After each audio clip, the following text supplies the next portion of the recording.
sapnis, satraukums, apātija, prieks, nopietnība, iztēle, saitīta, sirds saitīta, kas samazglos smadzenes ar dvēseli un sirdi. Nerealitāte realitātē, mirklis mūžībā, ieelpa izelpā, smaids nopūtā, neticība apziņā, sirdspuksts bezgalībā,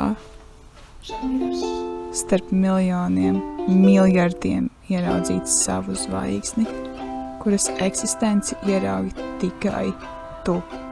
Ziedputekšņi aizpūsti visuma naksnīgajā noskaņojumā, sajūtas ieskandinātas sintezatoru un čēla čukstos. Siltums ielauzies sirds sasaldētajās plaukstās. Teikums, kas iešaujas sarkanu peintbolu bumbiņu vislielākā dūžu vaigos. Doma, kas izgaista rietošajās debesīs un atrodas jūras dzīlēs, cīta zem kalniem. Cilpa, kā medū iestigusi bite, sapinusies radīšanā un miršanā. Ilgi sāpošo sajūtu dēja rīta gaismu. Vārdi skaistākajos putnu dzejoļos, kurus neviens nekad nav sapratis un nesapratīs. Sapnis, sajūta, atklāsme, pateicība, nesautība, izpratne, smaids.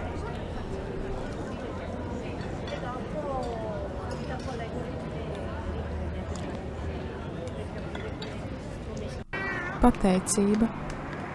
Varētu šķist, ka šis ir tikai vārds, tāpat kā visi pārējie lielie vārdi. Nav jau malots, bet tie kļūst par vērtībām brīdī, kad piekarinām tiem atsvarus, jēgu un apziņu. Ziniet, kad esat randiņā, jums patīk otrs cilvēks, tāpēc esat tur un tajā momentā. Tā ir pateicība, bet es nezinu. Neesmu bijis randiņā. Nu labi, esmu. Man ir bijuši neskaitām randiņi ar saulrietu, ar jūru, ar mežu, mācību stundām, grāmatām, mūziku, filmām. Bet vislabākie randiņi man ir ar teātri. Neko vairāk neteikšu. Aiziet randiņā ar teātri un sapratīsiet. Un tad seko moments, kad pēc kāda 7. randiņa otrs sāk likties kā kaut kas pašsaprotams. Dzīvē iezaugs kāds no kriminālajām aprindām, ko sauc par pieradumu, un cenšas nogalināt pateicību. Es nezinu, kā jūs, bet es ienīstu pieradumu. Tāpēc tiklīdz viņu ieraugu, spļauju viņam sejā ar piedzīvojumu un turpinu sargāt pateicību. Viņa ir ļoti trausla, bet maģiska būtne. Atceros, kad ne no šā un ne no tā manā dzīvē ienāca pateicība. Es sāku izjust šī vārda vistiešākajā nozīmē pateicību par katru kafijas malku, putnu čivināšanu, sauli savā dārzā un mūšanu draugu. Un pateicībai iepatikās, ka tik daudz ar viņu pavadu laiku, tāpēc viņa man sāka dāvāt dāvanas, sapņus. Un katru reizi, kad man šķita, ka labāk vairs nevar būt, viņa man teica pagaidi. Bet tu vēl nemaz nezini, kas ir labi. Tāpēc es sargāju, loloju un cienu pateicību. Un iesaku jums darīt to pašu, jo pret tiem, kas zina pateicību, viņi izturas kā pret bērniem, kas piedzimuši laimes krekliņos.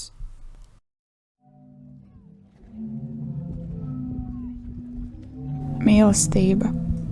Spēcīgākā lieta visā eksistencē, pasaulē brūkot kopā un cilvēkiem pārvēršoties nozambētā iznīcības masā, vienmēr atrodas dvēseles, kas kā pirmie pavasara krokusiņi vēsta par skaistumu un labā eksistenci. Šīs ir dvēseles, kas vēl tic mīlestībai, dvēseles, kas vēl mīl. Mīl savu kaķi, piparmēru tējas tasi, cigaretes pārtraukumu, apelsīna krāsas debesis ap 5:00 pēcpusdienā, savu mīļāko pilsētas parka soliņu un sīkās parādības, kas citiem paskrien garām nemanot. Mīlestība ir kā visums, radies no kaut kā, no nekā. Neviens nezina un nesaprot, kāpēc radies, kas tas ir, bet tomēr mēģina to izskaidrot ar zinātni, ar likumiem, ko kāds reiz izdomājis, izpētījis, pierādījis. Bet priekš kam? Dažas parādības vienkārši nav jāpaskaidro. Šodien kaut kādā ziņā arī es esmu zinātnieks, jo mēģinu jums izskaidrot mīlestību. Lūk mana hipotēze. Mīlestība ir kaut kas pats par sevi.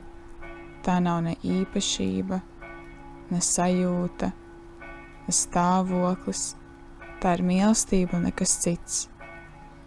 Vienīgi vēl mīla. Mīla apaudzēs sirdi ar cukura garoziņu.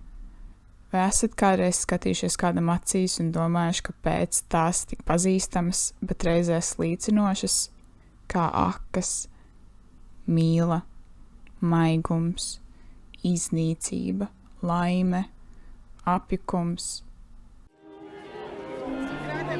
Bet es neesmu zinātnieks, esmu mākslinieks, tāpēc nemēģināšu neko paskaidrot, tikai dalīties savās sajūtās. Man mīla ir dvēseli plosoša jūra ar vētru, kas nevilcinās izšķēdīt manus kuģus un izmētāt to atlieks pa visām pasaules malām. Bet vai jūs zināt, kas nāk pēc vētras? Saule.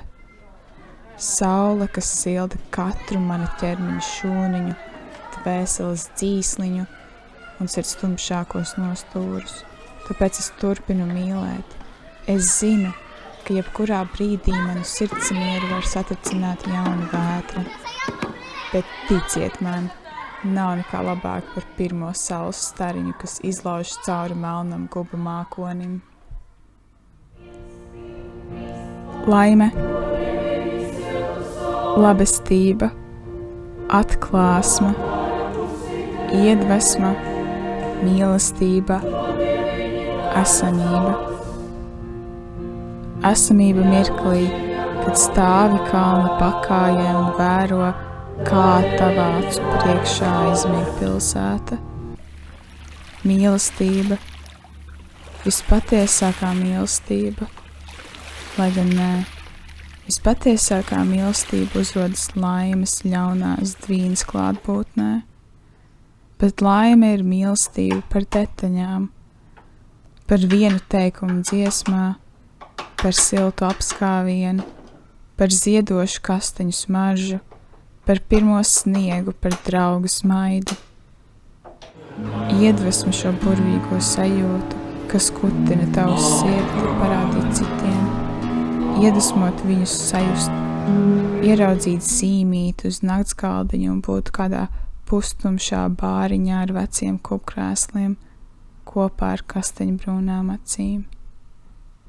Atklāsme par to, kas patiesībā ir laime, kāda ļoti sen izsapņota un aizmirsta sapņa piepildīšanās, brauciens mašīnā ar nolaistiem logiem, pasakainu mūziku un divām galvām ar plīvojošiem matiem, deja kādā silta jūlija vakarā zem debesīm, kas birdina dziedējošas asaras, labestība pret sevi, pret dusmīgu tantiņu 27.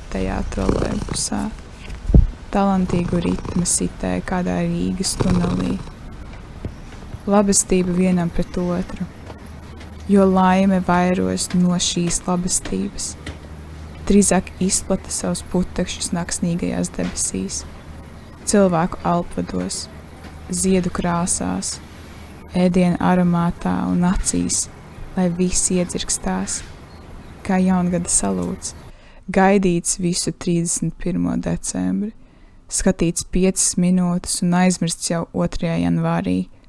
Laime, tāpat kā jaungada salūts, ir jāsatver un jāieliek kabatā, un tikai atrodot šo laimi, izmazgātajos džinsos pēc 2 nedēļām, saproti tās vērtību.